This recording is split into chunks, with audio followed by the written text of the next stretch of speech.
Please welcome former Host Analytics CEO, Dave Kellogg. Morning. Morning. Thank you all for attending this morning for this session where we're going to talk about really the 5 kind of questions that keep CEOs up at night, or the 5 questions that really never get put to bed in growing a SaaS startup. So thanks for joining us. My belief is you're either a CEO or you work for one, and I think there's value for both groups here today. If you're a CEO or a co-founder or a board member, I'm hoping you can get some fresh perspective on these kind of age-old questions. And if you work for a CEO, whether you're on the E-staff or really any position in a startup, I'm hoping that by understanding how the CEO thinks and how the CEO looks at certain issues, that you'll be better able to add value, and it will help your career. And I would ask that in the coming 6 months or so, if there is a moment, if something resonates in the presentation and you think, gosh, I took that from Dave's presentation, I applied it in the workplace, and it helped me, send me an email. But my contact information's on the blog, kellblog.com. I'd love to hear those stories. I'd love to hear what resonates. So let's jump in. So a quick self-introduction. So I've been CEO of 2 different companies in the $0 to $100 million range. Most recently, Host Analytics, which we sold in a private equity transaction in December. So I'm currently just blogging. I've also had more than 10 years of CMO experience, including a good run at Business Objects, where I ran marketing as we grew from 30 million to over $1 billion in revenue during a 9-year period. I sit on boards, so I am or have been an independent board member on 4 companies, also combined, by the way, for a total of more than 10 years, at SaaStr Data, which is big data, granular, ag tech SaaS, Nuxeo, content management, Elation data catalogs. And what I'm hoping to do is provide you with a pretty unique perspective because, look, I've had 10 years experience kind of looking up at the CEO as a direct report. I've had 10 years experience being the CEO with kind of everyone looking at me. And I've also had 10 years experience on boards looking across the table at CEOs. And I want to bring that kind of collective experience to the talk today to help you understand how CEOs think about things and some of the big questions that they worry about. So the 5 questions we'll talk about today are, first, when do I next raise money? Startups are like sharks. They're constantly in motion and constantly thinking about their next meal. This is a question that never gets put to bed. And we'll share some thoughts on how to think about it in a minute. Do I have the right team? Another question that never gets put to bed, both because it's subjective and everybody has an opinion, and also because some people are good at different phases of the company. That's a reality we must deal with. And just because someone was a right member of the team last year doesn't mean they're a right member of the team next year. So another big question that CEOs spend a lot of time thinking about, and so do boards. 3, how can I better manage the board? CEO is a funny job, right? Many of us, in some ways it helps if you founded a company young and you didn't have 15 years of corporate experience working for a boss. Because if you do, if you've spent your time kind of climbing the corporate ladder, one day you're CEO and you don't have a boss anymore, right? It's not a manager-employee relationship, right? First, you're working for a committee, not a person. And second, if you ever went to that committee going, gosh, I wonder what we should do next quarter, right? They would look at you and say, I think you should help us find a new CEO, right? Because you're supposed to know what we're supposed to do next quarter, right? Your job is to run the company. So it is not a manager-employee relationship, and managing that is difficult. The 4th issue is, to what extent should I worry about competition? This is actually, I think, the most subtle question because it evokes a lot of very passionate answers, all of which to me are partially informed. Reminds me of the story of the 3 people on the elephant. Person grabbing a leg thinks it's a tree. Person grabbing the tail thinks it's a rope. And everyone's very passionate about their conclusion, but they're all only seeing part of the picture. So we'll talk about this one. And then the last question is, are we focused enough? To which the general answer is probably not.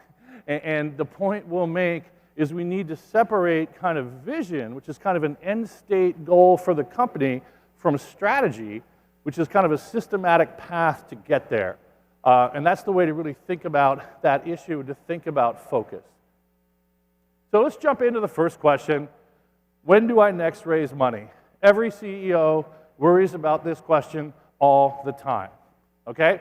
And my only kind of glib answer is when, now, how much as you can, right? From whom, the best VCs who will fund you, and on what terms, if I could add one, the best you can find. And the reason that's only kind of glib is, let's look point by point. When? Well, in 2002, I know it was a long time ago, but in 2002, there were only two types of startups in existence, right? Those that had raised a large amount of money at a ridiculous valuation prior to April 2001 or dead, right? There was no other type of startup in 2002 when the internet bubble burst. So these decisions could have a big impact. Always remember the famous quote from Don Valentine, the founder of Sequoia: all companies go out of business for the same reason. They run out of money, right? And as CEO, one of your first and foremost responsibilities is to keep the organism alive, and the way you do that is to keep fuel or oxygen, pick your metaphor, in the tank. So that's why you want to raise now. How much? There's a tendency, you'll find this kind of teeter-totter where people want to push back financing because if we can get a couple of more good quarters, we can reduce dilution. So there's this tendency to always want to do it later because as an optimistic entrepreneur, we believe in the bright future, and raising money later was always better than sooner. But that's only true if everything really turns out rosily. And this can backfire on you. So that's why that both the how much and the when should be pulled forward. From whom, notwithstanding the real value that top-tier VCs offer, whether they have programs to support the startups or the value and wisdom of a wise board member, notwithstanding that real value, there's also big brand value in the VCs you pick. So, all other things being equal in a financing round, you can have somebody who's very nice and very smart from a no-name firm or somebody who is equivalent from a big-name firm. Your future fundraising will be much easier if you pick the second person, right? Your day-to-day operations might be equivalent. Your next round will be easier. So that's kind of the micro view on fundraising. If you step back and take a more kind of macro view on it, you should try to raise money about every 2 years.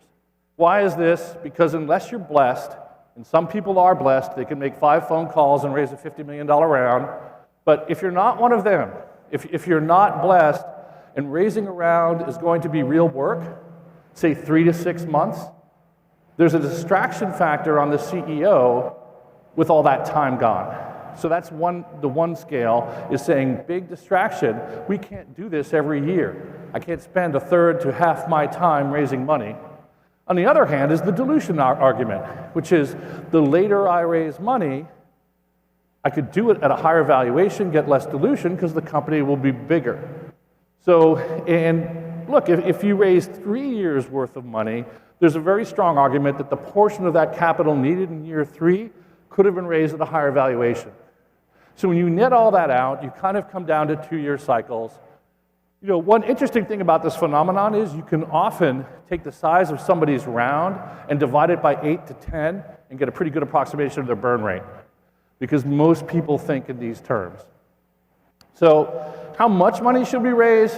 Everybody should have a driver-based model for their company that has all the key drivers, right? Number of reps, types of reps, productivity by types of reps, attrition, ramping, net and gross dollar retention rate, gross margin, right? There's about 10 or 15 drivers you need to fully model a SaaS company, and you should build that model and use it to figure out how much cash you need the last 2 years.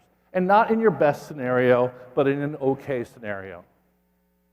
Now, the most important thing in this crazy environment is just because you raise it doesn't mean you have to spend it, right? You might go out thinking you're going to raise 25 million, and in this world find out that you can raise 50. Should you take the 50? In my opinion, yes. Why? See prior slide, right? But the problem is now you've got $50 million and you've got a board member, presumably, who wants to see you deploy that. He or she underwrote a model where that $50 million gets spent. And this is going to create some tension. And my advice to resolve that tension is understood that, yes, they underwrote a model, but you're now 3 months later, 6 months later, executing in reality. And if you've just hired a cohort of 10 sales reps 6 months ago and everybody's failing, don't go hire 10 more, right? Even though the model says you were supposed to, right? Let reality drive the trigger on the spend, not the model that got underwritten 6 months ago. And the last point, and this is a big one, is can you afford not to fight in the VC arms race? 20 years ago, VC was more like the racetrack. I think they sat around and everybody bet on their horse and they watched the race and they saw who won. And now, somebody figured out along the way that if they could kind of give their horse steroids, right, in the form of extra capital, that they could actually increase the odds of their horse winning. And the first guy did that, and the second guy did that, and the third guy did it, and now you have these $100 million private rounds, right? Where in effect, Sandhill Road is trying to kingmake. They're trying to pick winners by deciding this is the company that will get the most funding. And my advice for you, and the perverse thing about this is the better your category, the more likely that is to happen, right? If you're selling some very focused vertical SaaS app, you're unlikely to find a spending arms race, right? But if you're in some horizontal platform category, people may throw hundreds of millions, maybe even billions of VC at the category. And you don't get to not play. So if you find yourself in this situation, it's probably a sign that you're in a really good category, but you either need to play to win and go outraise the other guy, or you need to pivot into some subsegment where you're not directly competing with them. It's a very hard decision, but how much can you outsmart the other guy? Because this is Silicon Valley. The other guys are smart too, right? You might be smart, they're smart. Can you outsmart them if you have 20% less capital? Maybe. If you've got 50%? Maybe. If you have a third? I don't know. Right? Maybe even 50%? I don't know. How much are you relying on outsmarting somebody who I'm assuming is already very smart? So you have to watch this factor when you think about funding. So second question, do I have the right team? Boards focus on this question a lot. VCs view themselves as kind of experts in people. Everybody gets to have an opinion about people, whether you're a financial VC or an operating VC. So this is a question that attracts a lot of attention. And I always like to look at it through two perspectives. The first is for you, for the CEO. Do you have the right team for you? And then second, do you have the right team for the board? And let's talk about them one at a time. So I have a couple of kind of joking, tongue-in-cheek laws up here that come from friends of mine, but the first law is pretty simple. My friend Greg Lorden always said there's two types of people, those who bring energy and those who take energy. And we all know who those energy takers are, right? They walk in the room and they somehow suck all of the oxygen out, and they kind of bring everybody down. My advice, get that guy or gal out of the room. I don't care how you do it. I don't care if you demote them. I don't care if you keep them as a direct report and disinvite them to the meeting. I don't care if you hire them a coach. But your team needs to be full, and you have a very hard job, and you should be surrounded by people who bring energy. The second principle is, do you want to meet with them? One day I was at MarkLogic, probably 10 plus years ago, and we'll make up the position. I had a meeting at 11 o'clock with the VP of Product Management. And I went, oh, God, I don't want to do that meeting. And I stopped, and I went, that's crazy. Wait a minute, you're the CEO of a company. You're supposed to meet with the head of product strategy, which is one of the most important things of the company, and you don't want to meet that person. What the heck does that mean? Right? And what it means is bad, right? Because there's probably a reason why you don't want to meet with them. For me, the top reasons are they can't keep up with the conversation, or their answers are always gobbledygook when I ask questions, or what's another good one? Oh, they don't follow through. They say, yeah, we're going to do things 1, 2, 3, 4, and 5, and you meet them a month later, and nothing happened. Right? That's how you lose interest in meeting with a direct report, and I view the non-desire to meet with one as a huge warning sign that you should inspect. Another thing is, how well do they work with each other? Another friend of mine has this expression from Machiavelli that warring princes means one thing, a weak king, right? And if you're CEO of the company, you cannot allow warring princes in your company. Everybody sees it. The whole company knows if two E-staffers are at war. I've had entry-level accountants crying in my office because their two VPs have been fighting, right? The whole company sees it, and it's your job to make sure it doesn't happen. So when you have warring princes, my advice is to be very quick to say, this is unacceptable, I will not tolerate this. You could do 360-degree feedback surveys, you could bring in a coach, you could do whatever kind of intervention you want, but my advice is make sure that no one wins, that there is no winner, that you chose to fight. You might still be with the company, but you are not going to win. And make sure that you're committed enough to fire them or demote them out of the position to make it stop. And one time I had a conversation when this was happening. I said, I'm seriously considering firing you because you're at war with one of your peers. And the person said, are you going to fire me for fighting? I said, no, I'm going to fire you for insubordination because I asked you not to fight. I told you not to fight, and you fought anyway. Right? I'm deeply committed to ending this conflict. So another thing to think about, do you have the right team? If they're fighting with each other, something's wrong. And then finally, delivery track record. Some people are really good at explaining why stuff didn't happen. Well, let me tell you, building software is really hard. No. It's like, I don't want to hear that. I want results, right? I want people who deliver results, not explanations. So as CEO, I think this is a good checklist for do you have the right people. Now, let's take a look at the board view on this question, which is very different. What the board wants is for you to be a little bit uncomfortable with your team. The board wants you to be challenged by your team. Right? The board wants you to hire people, quote unquote, better than you or more experienced than you. Why? Because by and large, if you're on the E-staff of a startup, that's not the place to learn how to do your job. Right? The board doesn't want people learning how to be VP of sales. The board doesn't want people learning how to be VP of marketing. So, and the way the board thinks about this will be like, they may look at somebody and say, well, your VP of sales is good for this year, but they have a sell-by date of next year. And this notion of having a sell-by date, it may not be polite, but often board members have it. And if they have it, I'd advise you to understand what they are. And to try and reframe the issue that it shouldn't be that John or Mary is with the company or not by the sell-by date. It's in that role. Because as CEO, I believe you want to keep these people in the company, but in fact, they may have a sell-by date for a certain role, but I would add one proviso, if they cannot develop skill Y. So try to reframe this in the minds of your boards. Ultimately, the board wants to see you hiring kind of a mix of veterans and up-and-comers. And ultimately, they come down to really one question. Does Sarah, our CEO, bring in A players, or does Sarah hire people that she's comfortable with? And certainly the board wants to see type 1. 3, how can I better manage the board? I think the place to start in thinking about this is there's a universal desire amongst VC directors to add value. And one of the things VCs do is pattern match, and if you don't channel their energy, you are likely to be pattern matched to death. And I propose a better solution, which is to try and take control of the situation. The other thing VCs will tend to do is that the more financial, i.e. less operational they are, the more they care about two things, numbers and people. By the way, the intersection of which is called comp committee, right? So try to drive those people towards your comp committee. I would make board meetings a board meeting topic. Very few boards do this. Just take an hour to say, what kind of board meeting do we want to have? One of my favorite questions, ask each director in their entire career who managed the board best and what did they do. Right, one answer I heard, this guy got the slides out 5 days in advance, called every director individually, walked them through the deck. To me, that's terrifying, because I'm like, why bother to have a board meeting, right, if you're going to do that? But at the same time, it was really good to know that that was his view of perfect board management.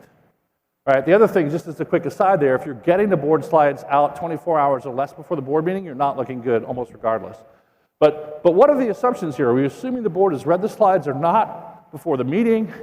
Do we assume, as I do, that the board meeting is a chance for the board to inspect the executive staff, put them up in front of the board, and let them answer questions about their business? Some directors might want that. I'd be one of them. Some don't. You need to know. But the real way to do this is to kind of reverse the paradigm.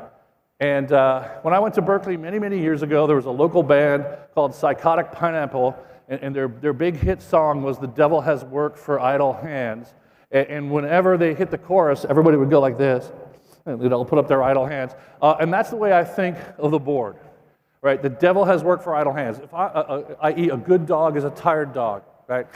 If I'm not keeping the board busy, helping me drive the company, they are going to come in with ideas and ways to help that I may not find helpful.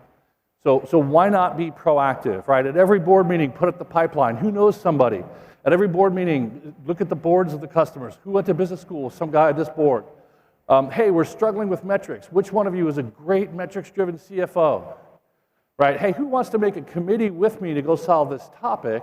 Or my favorite, comp committee, often a nightmare.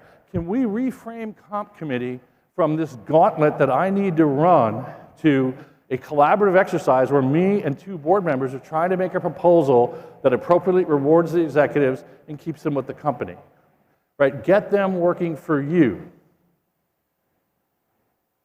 Number 4, to what extent should I worry about competition? And in some ways, this one's weird because it's like, is this a trick question? Like, they're trying to kill me. There's a bunch of people across the street who've raised $75 million or $150 million in venture capital, and they are trying to kill me. Of course, I should worry about them, right? Sun Tzu, if you know the enemy and know yourself, you need not fear the results of 100 battles. Right? And then one day I was at Salesforce. I did a year at Salesforce in the middle of all that, and I was mentioning Zendesk. I was like, hey, there's these guys called Zendesk, and they might be a problem for like our customer service business. And I got the kind of uh-oh moment where like, oh, and then Benioff said a proverb, Dave, never lead from a position of fear. I'm like, oh shit, did I sound scared? I wasn't scared, right? I was just trying to point out that we have this competitor, right? But basically what we had here was a proverb conflict, right? And you know, it's Silicon Valley. I love management by 2,500-year-old proverb as much as the next guy, but we've got two proverbs in conflict here, and what are we going to do about it? And the answer is, I think this whole issue is semantically equivalent to an issue I call drivenness, where people say, what kind of company are we? Are we vision-driven, or are we customer-driven, or are we competitor-driven? Or sometimes you even hear functional. Are we sales-driven, or marketing-driven, or product-driven? Right? The last three I just exclude as politics, period. Because what you're saying is you want your function to be more important than the other functions. So I throw those out. But let's go to the first three. Should we be vision-driven?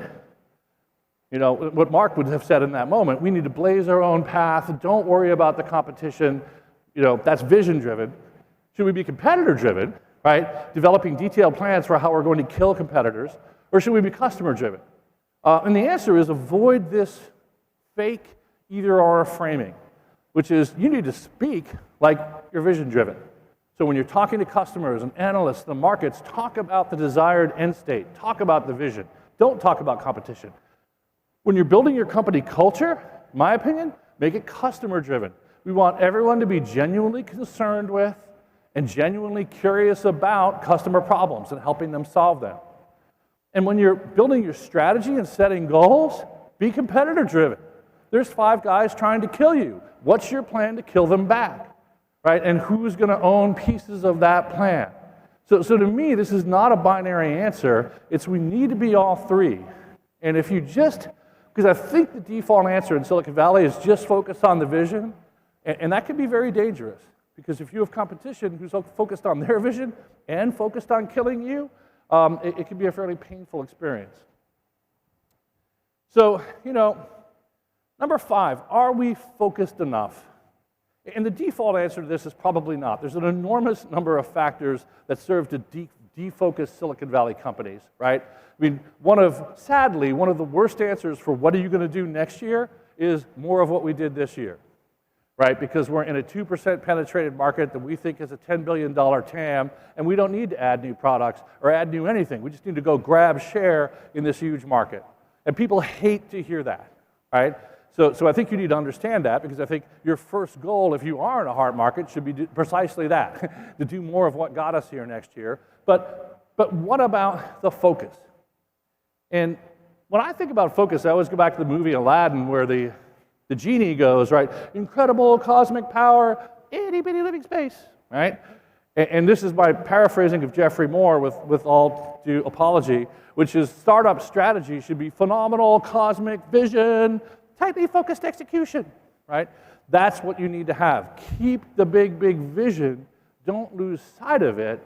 But when you're making next year's plan, let's be focused. Let's have achievable goals that we can win. Remember Amazon, right? The first product that they sold was the book. And their big first move after books was CDs, right? Little products that easily shipped. Let's debug the model and make it work before we start trying to ship soccer goals around. Right? I remember I bought my first soccer goal on Amazon, and I'm like, wow, I couldn't believe it, because it was like, these are the guys who started in books. And of course, I mean, look at all the stuff they've done since. AWS, Mechanical Turk, the fulfillment model, right? But they did it systematically. Ditto for Facebook, right? Facebook was Harvard students, then Ivy League students, then all university students, and then kind of all people, right? Let's be systematic. That vision is not the same thing as strategy.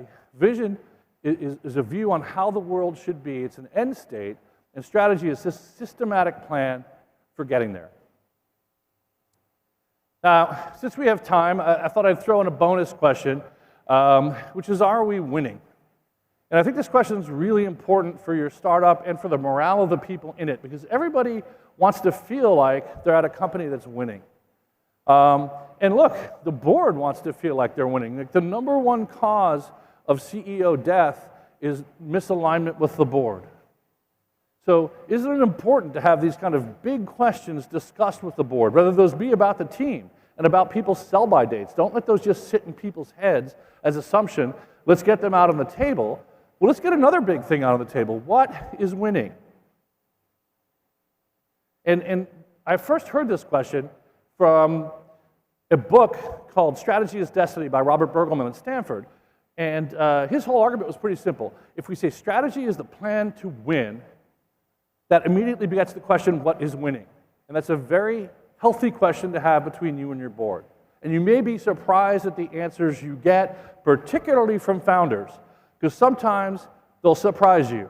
It's to make more money than my roommate at MIT, right? Or it's death to the evil emperor of Microsoft. Or it's like you may find some underlying mission that you're like, oh, I just thought we were trying to build a $100 million company, right? And you may find these motivations. So it's a good thing to get out there and get surfaced. So, and there's so many different answers that you find when people speak honestly. It's just a fascinating conversation to have. So, look, in conclusion, let's wrap this up. Everybody worries about these 5 questions. They're kind of the 5 questions that never go to bed. In some ways, they define the startup CEO job. These are 5 questions that you need to worry about a lot, particularly the first 2, like all of them, but certainly, do I have enough money and do I have the right team? Right, that's got to take a lot of your time as a startup CEO. I encourage you to ponder them too with your board, your advisors, industry watchers, and more. And I'll end with a quote, one of my favorite quotes on management from Peter Drucker, which is, the temptation for a startup CEO is to spend all their time on management, right? And management is about doing things right. And there's nothing wrong with that. The trains need to run on time at your company, but leadership is about doing the right things. And if you focus on these 5 questions, I think it'll help you find the right balance between the two. So thanks a lot for attending today. See you next time. Take care.